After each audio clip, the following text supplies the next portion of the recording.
Welcome back to my channel. வீடியோக்குள்ள போறதுக்கு முன்னாடி மறக்காம இந்த வீடியோக்கு ஒரு லைக் போட்டுருங்க. சரி வாங்க நம்ம வீடியோக்குள்ள போயிடலாம். ஸ்டார்டிங் சீன்ல ஹீரோவை காமிக்கிறாங்க. இந்த ஹீரோயின் இருக்கால்ல, பலார்னு ஒன்று செவிட்லேயே அரைஞ்சிருப்பா. ஸோ அதை ஷாக்ல ஹீரோ நின்றுட்டு இருப்பான். அப்போ இவன் வந்து கையில் கிடைக்கிறதுலாம் வச்சு அவனை போட்டு அடிச்சிட்டு இருக்கான். அங்கே உள்ள எல்லாருமே வேடிக்கை பார்த்துட்டு இருக்காங்க. அப்போ ஹீரோயினுமே சொல்றா, நீ என்னடா நினைச்சிட்டு இருக்க? காலேஜில் மட்டும் தான் ஒரு ரவுடித்தனத்தை காட்டவே நினைச்சேன், ஆனால் இப்போ என்னுடைய அப்பா கிட்டேயுமே காட்டி வச்சிருக்கேன். அந்த கடையில் உள்ள எல்லா பொருளையுமே இப்படி உடச்சி வச்சிருக்கேன். உனக்கு கொஞ்சம் கூட அறிவில்லையா அப்படின்னு சொல்லி நல்ல கேட்காத கேள்வி அவனை போட்டு கேட்டு இருக்கா. அப்பதான் தெரியுது இவனுக்குமே இவளுடைய அப்பா கடை தான் போல்காது அப்படின்னு சொல்லிட்டு. அப்போ அவளுமே சொல்றா, முதல் முறையா என்னுடைய அப்பா கண்ணில் இருந்து நான் கண்ணீரை பார்த்தேன். நீ என்ன சொன்ன? 12 மணிக்குள்ள கடையை காலி பண்ணுன்னு சொன்னேன்ல, எங்களால காலி பண்ண முடியாது, என்னடா செய்வேன்? நீ என்ன செய்வ அப்படின்னு சொல்லி அவ ரொம்ப அப்படி கத்திட்டு இருக்கா அந்த இடத்துல நின்று. ஹீரோ அந்த பயலெல்லாம் ஒண்ணுமே பேச முடியல. அவன்கிட்டயுமே ஒரு கண்ணாடி இருக்கும். ஸோ அது அவங்க அப்பாவுடைய கடைக்குள்ள கண்ணாடி தான். அதையுமே எடுத்துட்டு முதல்ல பே பண்ணிட்டு வந்து கண்ணாடியை வாங்கிட்டு போ அப்படின்னு சொல்றா. அதுக்கப்புறம் இனிமேல் நீ எங்களுடைய அப்பா கிட்ட எந்த வம்புமே வச்சுக்க கூடாது, நானும் பார்க்க தானே போறேன், எங்களால கடையெல்லாம் காலி பண்ண முடியாது, இதுக்கு மேல நீ என்ன செய்யற நானும் பாத்துக்கிறேன் அப்படின்னு சொல்லிட்டு அவளுமே இந்த இடத்துல இருந்து போயிடுறா. அப்படி இந்த பக்கம் கடையில காமிச்சா அப்பாக்காரவரும் ரொம்ப பயந்துட்டு இருக்காரு. இந்த பையன் வந்து கடையை காலி பண்ண சொல்லுவானே அப்படின்னு சொல்லிட்டு. பொண்ணுக்காரியுமே வந்து என்னப்பா எதுக்கு பயந்துட்டு இருக்கீங்க அப்படின்னு சொல்லி கேட்கும்போது அப்பாக்காரவரும், நீ வீட்டுக்கு போயேம்மா அப்படின்னு சொல்ல, இதுங்க ஏதோ பிரச்சனையா, ஸோ என்ன இதுக்கு வீட்டுக்கு போக சொல்றீங்க அப்படின்னு கேட்டா, அதெல்லாம் ஒரு பிரச்சனையும் இல்லைம்மா அப்படின்னு சொல்லிட்டு அவர் பெசாட்டு நின்றுட்டு இருப்பாரு. அப்போ அந்த ரவுடி பையலுமே வாரா. வந்துட்டு உடனே இவர் வந்து நான் கொஞ்சம் உங்கள்கிட்ட பேசணும் அப்படின்னு சொல்லும் போதே அவன் வந்து என்னை மன்னிச்சிருங்க அப்படின்னு சொல்லி காலில் விழுறான். என்னதான் நடக்குது அப்படின்றதே தெரியல. உடனேட்டு அவனும் சொல்றான், உங்களுடைய ரெண்ட்டுக்கானதை நான் வந்து எக்ஸ்டெண்ட் பண்ணியிருக்கேன், அதுக்கான டாக்குமெண்ட்ஸ் எல்லாமே இங்கே இருக்குது, ஸோ நீங்கள் குறைஞ்ச வாடகைக்குமே இருந்துக்கலாம் அப்படின்னு சொல்லி நிறைய ஆஃபர் கொடுக்கான். இதெல்லாம் பார்த்துட்டு இவருக்குமே ஒன்றும் புரியல, என்னதான் நடந்துச்சு அப்படின்னு சொல்லி இவர் ஒரு பக்கம் யோசிக்க, அந்த இடத்துக்கு நம்ம பூமா வார. ஸோ அவனுமே வந்து என்ன மன்னிச்சிடுங்க, நான் பண்ணது தப்பு தான் அப்படின்னு சொல்லி ரொம்ப அப்பாலஜைஸ் பண்ணிட்டு இருக்கும்போது நம்ம ஹீரோயினுமே அந்த இடத்துல தானே நிற்பா. இந்த பையலும் அவங்க அப்பாட்டையும் வந்து ஹீரோயின்ட்டையும் மன்னிப்பு கேட்டுட்டு இருக்கான். அப்போ வந்து உங்க கடையில் உடஞ்சதுக்கான அமௌண்ட் என்ன இருக்கு அப்படின்னு சொல்லி அமௌண்ட் எல்லாம் கொடுத்துட்டு இருப்பான். அப்பதான் இவன் வந்து அந்த கிளாஸை கொடுத்து இந்த அப்படின்னு சொல்லி கொடுத்துருப்பான். அப்போ மன்னிச்சிருங்க அப்படின்னு சொல்லிட்டு அவனுமே அந்த இடத்துல இருந்து வெளியில போயிருப்பான். அப்பதான் ஹீரோயினுமே வந்து பின்னாடியே போவான். போயிட்டு கண்ணாடிக்கான காசை மட்டும்தான் நீ கொடுத்துருக்க, கடையை உடைச்சதுக்கான காசு எதுவும் தரலையே அப்படின்னு சொல்லி கேட்கும்போது இவன் அவன் ஃப்ரெண்ட்ஸ் எல்லாம் பார்க்குறான். அவன் ஃப்ரெண்ட்ஸ் எல்லாருமே கையில இருந்த காசெல்லாம் எடுத்து கொடுக்குறாங்க.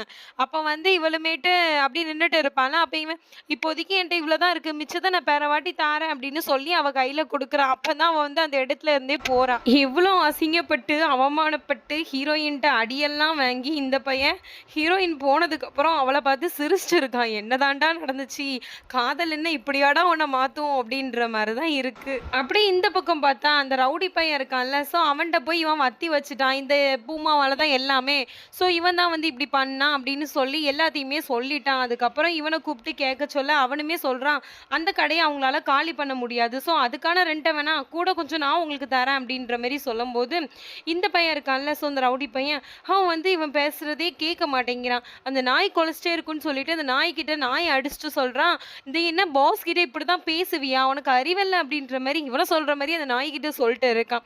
அதுக்கப்புறம் பார்த்தா மொவங்காரனும் வாரான், அந்த ரவுடி பையனுடைய மொவங்காரன். அவன் வந்து சொல்றான், நீ யாரை கேட்டு இவ்வளோ அட்வான்டேஜ் எடுத்துக்கிட்டா வச்சுக்கிட்ட அப்படின்னு சொல்லி அவன் ஒரு பக்கம் பேசும்போது நம்ம இந்த பையன் இருக்கான்ல, ஸோ இவனால ஒண்ணுமே பண்ண முடியல அந்த இடத்துல, அவன் பேசாம போயிடுறான். அதுக்கப்புறம் இந்த பக்கம் பார்த்தா ஹீரோயினுடைய வீட்டில் ஃபங்க்ஷன் தான் நடக்குது போல. ஸோ அவளுடைய சிஸ்டருக்கு தான் ஃபங்க்ஷனு. அவளுக்குமேட்டு இந்த ட்ரெஸ் எல்லாம் ரெடி பண்ணிட்டு இருப்பா நம்ம ஹீரோயின்.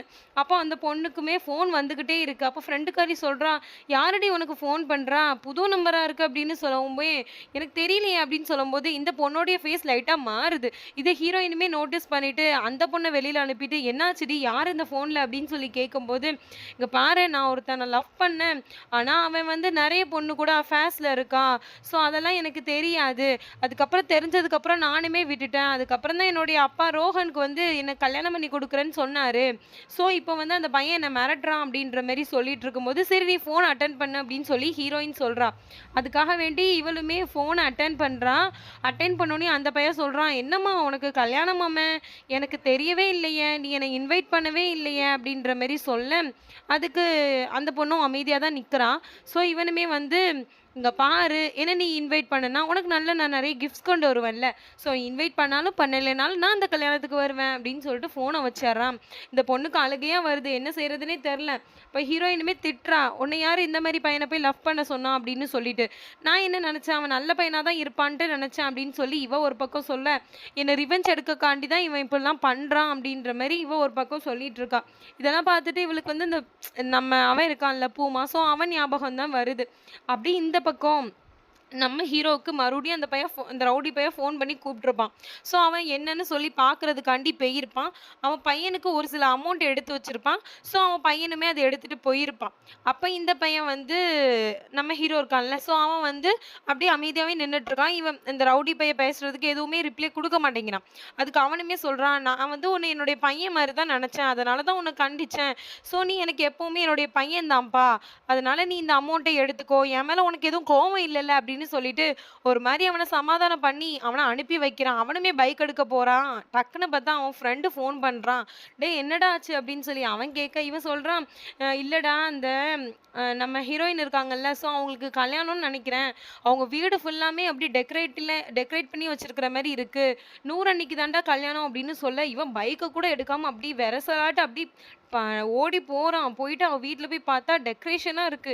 இன்னைக்கு என்ன செய்யனே தெரியல. தலையில அடிச்சுட்டு தான் நிக்கிறான். அப்புறம் பார்த்தா வீட்டுக்குள்ளேயுமே போயிடுறான். ஒரு கொரியர் பாய் மாதிரி போயிட்டு அவங்களுமே நான் 100 பார்க்கணும், ஸோ அவங்கள்ட்ட சைன் வாங்கணும் அப்படின்னு சொன்னா அந்த கிழவி வந்து இல்லப்பா இங்க ஃபங்க்ஷன் வீடா இருக்கு, அவளோ கிளம்பிட்டு இருப்பா, நான் உனக்கு சைன் போட்டு தரேன் அப்படின்னு சொல்லி சைன் போட்டு கொடுத்துட்றாங்க.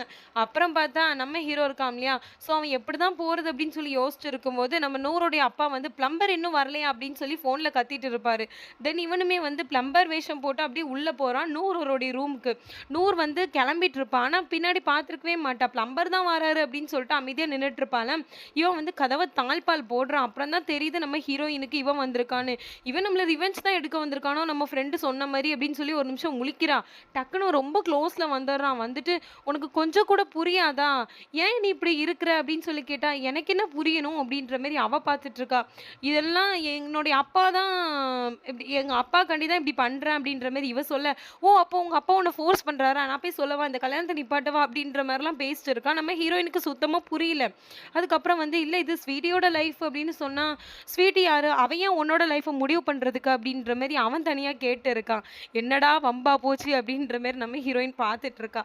டக்குன்னு யாரோ கதவை தட்டுற சவுண்டு கேட்குதா. ஸோ ப்ளீஸ் ப்ளீஸ் நீ போய் ஒளிஞ்சுக்கோ போவோம் ப்ளீஸ் ப்ளீஸ் அப்படின்னு சொல்லிட்டு அவனை போய் ஒளிய வச்சுட்டு கதவு திறந்தா அந்த பொண்ணுக்காரி வந்து, எடே என்னுடைய லெஹங்கா எங்க, கல்யாணத்துக்கு டைம் ஆகுது, நான் கிளம்ப வேணாமா அப்படின்னு சொல்லிட்டு இருக்கும்போது டக்குன்னு அப்பதான் இவனுக்கு புரியுது, ஓஹோ அப்ப இவங்களுக்கு தான் கல்யாணமோ அப்படின்னு சொல்லி அப்படி சிரிச்சிட்டு இருக்கான். டக்குன்னு அவ போனதுக்கு அப்புறம் நம்ம ஹீரோயின்ட்ட வந்து, அப்போ உங்களுக்கு கல்யாணம் இல்லையா அப்படின்னு சொல்லி பேசிட்டு இருக்கும்போது, ஆமாங்க ப்ளீஸ் என்னை மன்னிச்சிருங்க, இப்போ யாராச்சும் நம்மளை பார்த்தா தப்பா பேசுவாங்க, ஸோ நீங்க இங்கிருந்து எப்படியாச்சும் வெளியில போறீங்களா அப்படின்ற மாதிரி அவ ஒரு பக்கம் சொல்ல, உடனேட்டு நம்ம ஹீரோ பையன் சரிங்க அப்படின்னு சொல்லி ஒரு வணக்கத்தை போட்டுட்டு அப்படியே அங்கேருந்து இறங்கி செம்ம குஷியில் அப்படி ரொம்ப ஹாப்பியாக டான்ஸ் ஆடிட்டு இந்த இடத்துல இருந்து போகிறான். யாருக்கு தாங்க ஹாப்பியாக இருக்காது, தான் லவ் பண்ணுற பொண்ணுக்கு கல்யாணம் இல்லை அப்படின்னு தெரிஞ்சதுல நம்ம இந்த பையன் இருக்கான்ல ரொம்ப சந்தோஷத்தில் அப்படி குதிச்சுட்டு இருக்கான். அப்படியே இந்த பக்கம் இவளுடைய சிஸ்டருக்கு தானே கல்யாணம், அவளுமே அழுதுட்டு இருக்கா. இங்கே பாரடி எனக்கு லெட்டர் அனுப்பியிருக்கான் அவன் அப்படின்னு சொல்லிட்டு. அந்த லெட்டரை பார்த்துட்டு நம்ம ஹீரோயினுக்கு ஒரு பக்கம் என்னடா நடக்குதுங்க அப்படின்ற மாதிரி தான் இருக்குது. சரி நீ கவலைப்படாத, நான் பார்த்துக்கிறேன், நீ கல்யாணம் மட்டும் ரோஹனை பண்ணிடு, எப்படியாச்சும் நீ ரோஹனை கல்யாணம் பண்ணிடு, நான் பார்த்துக்கிறேன் அப்படின்னு சொல்லிட்டு அவள் வெளியில் வாரா. ஸோ ரோஹனுமே வாரான்ல, அவனுக்கு வந்து அந்த சம்பிரதாயம் படி ஏதோ ஒன்று போடுவாங்க போல மாலை மரிக்கல. ஸோ அதை போட வரும்போது நம்ம பூமா இருக்கிறத பார்த்துட்டு அவன் மேலேயே தூக்கி போட்டுறா. உடனே பாட்டியுமே சொல்கிறாங்க, இது தப்பு இல்லாமல் நீ மாப்பிள்ளைக்கு தானே போடணும், இவனுக்கு ஏன் போட்ட அப்படின்ற மாதிரி அவங்க சொல்ல, உடனே அவனுடைய கழுத்துலேருந்து கழட்டும் போதே ஒழுங்கு மரியாதையே அந்த கல்யாண வீட்டிலேருந்து நீ பெயிரு அப்படின்ற மாதிரி சொல்லிட்டு இருக்கான். அதுக்கப்புறம் மாலையை இவன் கழுத்துல இருந்து கழட்டி ஸோ அந்த மாப்பிள்ளை கழுத்துக்குமே போட்டுட்டா. அதுக்கப்புறம் பார்த்தா அந்த ஃபங்க்ஷன் வீட்டிலலாம் அந்த நம்ம பூமா இருக்கான்ல, ஸோ அவன் வந்து எல்லாருக்குமே ஹெல்ப் பண்ணுறான், ட்ரிங்க்ஸ்லாம் கொடுக்குறான், ஜூஸ்லாம் கொடுக்குறான், எல்லார் மனசுலையுமே இடம் பிடிக்கிறதுக்கு ட்ரை பண்ணிட்டு இருக்கான். இதெல்லாம் பார்த்துட்டு ஃப்ரெண்டுக்காரனுங்களுமே என்னடா நீ எல்லார் மனசுலையும் பிடிக்க மனசை வந்து புரிஞ்சு வச்சிருக்க ட்ரை பண்ணுறியா அப்படின்ற மாதிரி கலாய்ச்சிட்டு இருக்காங்க. அப்போ பார்த்தா ஹீரோயின் டக்குன்னு வந்துடுறான், உங்களுக்கும் ஜூஸ் வேணுமாங்க அப்படின்ற மாதிரி கேட்க, இவளுமே உங்களை யார் இன்வைட் பண்ணா, நான் உங்களை ஒன்றும் இன்வைட் பண்ணல, வேணும்னே வந்து என் சிஸ்டர் மேரேஜில் இப்படி நீங்கள் பிரச்சனை பண்ண வந்திருக்கீங்களா? அப்படின்னு சொல்லி கேட்கும்போது, நான்லாம் பிரச்சனை பண்ண வரலங்க. உங்க வீட்டு சைட்ல இருந்து என்ன இன்வைட் பண்ணனால தான் வந்தேன். என்னால எந்த பிரச்சனையுமே உங்களுக்கு வராது அப்படின்ற மாரி அவன் சொல்ல, ஸோ ஆன்டியுமே வந்து ஏதோ ஒண்ணு சொல்லிட்டு போயிருப்பாங்க. அதனால இவளுமே அந்த இடத்துல இருந்து வெளியில போயிட்டா டக்குன்னு. அப்படி பார்த்தா இவ ஃபேமிலி கூட ஒரு 2 ஃபேமிலி வந்து இன்ட்ரோடியூஸ் ஆகுறாங்க. என் பையன் இப்ப வந்துருவான் அப்படின்ற மாரி அந்த ஃபேமிலியுமே சொல்லிட்டு இருக்காங்க. என்னதான் நடக்குது? யார்ரா அந்த பையன் அப்படின்னு பார்த்தா, நம்ம டிஎஸ்பி இருப்பாருல்ல, ஸோ போலீஸ்காரவரு. அவரு வந்து இறங்கி இந்த ஃபங்ஷனுக்குள்ள வாராரு. இதுக்கப்புறம் என்னதான் நடந்துச்சு அப்படின்றதுக்கு நீங்க பார்க்குறதுக்கு நம்ம சேனல சப்ஸ்கிரைப் பண்ணிக்கோங்க. மறக்காம நம்ம சேனலுக்கு உங்களுடைய சப்போர்ட்ட குடுங்க. தேங்க்ஸ் ஃபார் வாட்சிங். Bye friends.